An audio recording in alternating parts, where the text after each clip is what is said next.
What up guys? I have a new series I want to do this year. I love movies, I love talking, so why not put them together and talk about some movies and do some top 5s, because top 10s are just too much effort.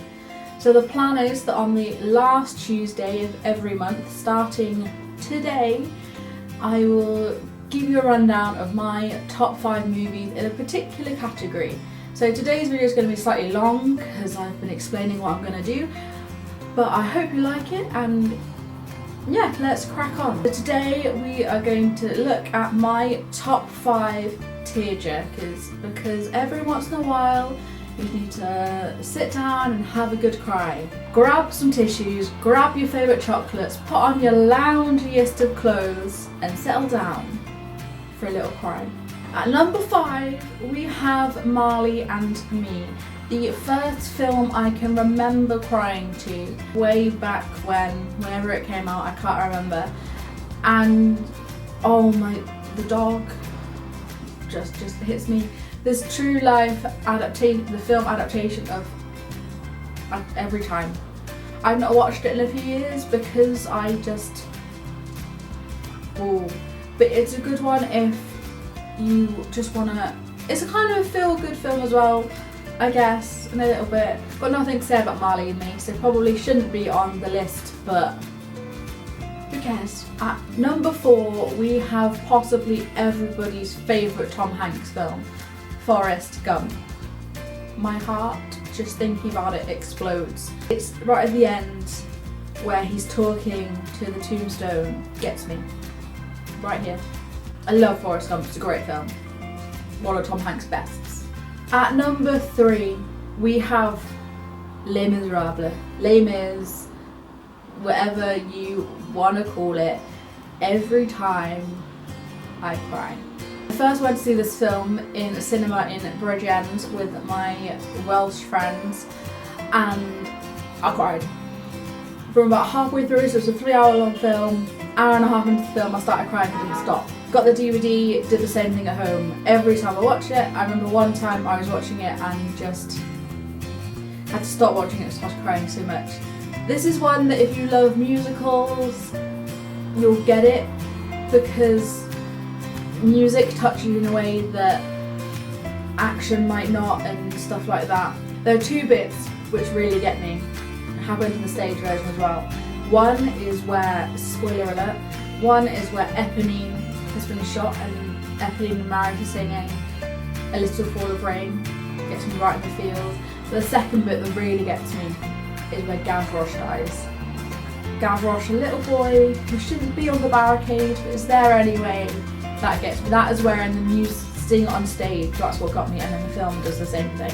But Les Mis is a film where you need to have planned out an entire evening where you want to cry, you get some food in, order some pizza, and you know, just slob out. At number 2 we have a Steven Spielberg film, War Horse. There's quite a few Steven Spielberg films that I could have mentioned, but I mentioned War Horse because it was on TV the other day and I just bawled my eyes out. Michael Morpurgo has this way of writing books to make people cry. I remember reading Private Peaceful as a child and crying, always at the same point, which means I can't watch the Private Peaceful film because I'd just be a mess. But War Horse just gets me. I watched it many moons ago when it first came out in cinema. I haven't seen it since until it was on TV, and I cried through lots of it. Seeing a man's relationship with an animal and becoming emotionally attached to that animal and how they would do anything for the people who love them, and seeing how people reacted to saving Joey the horse, just gets me. And at number 1, the film that I've seen a lot and always cry at is Big Hero 6. Disney and Marvel have done it where they can make a grown-ass woman cry 8 times in cinema, and more so when she watches it by herself. I saw this film last February when my sisters were here in Abbott in the cinema, and I cried because it touches all the parts that kind of need to be touched. Apparently, according to my sister, I'm the only person she knows who cries over the first death in Big Hero 6. No one else she knows cries at that. It just gets me. Baymax and Hero, and it's incredible.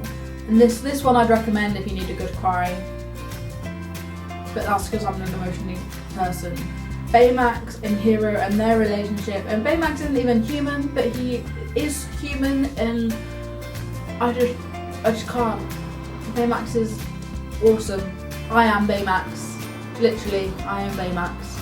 I've got a friend who's Fred who's Fred. I've got a friend who's Fred. I've got friends who are everybody and Fall Out Boy soundtrack. Fall Out Boy really hit the nail on the head with Big Hero 6. So these are my top 5 tearjerkers. Everyone has their own tearjerkers. The weather is against us today. Pathetic fallacy at its best. If you have your own tearjerkers, then feel free to let me know in the comments below or on all of my social media. I would love to know, just so that if I need to cry, I'll just watch these films that you said make you cry. I've got quite a few top 5s ready to wait to come out, but if you have any top 5s you want to see me do, then let me know as well. That's it. I will see you all very soon. Bye guys.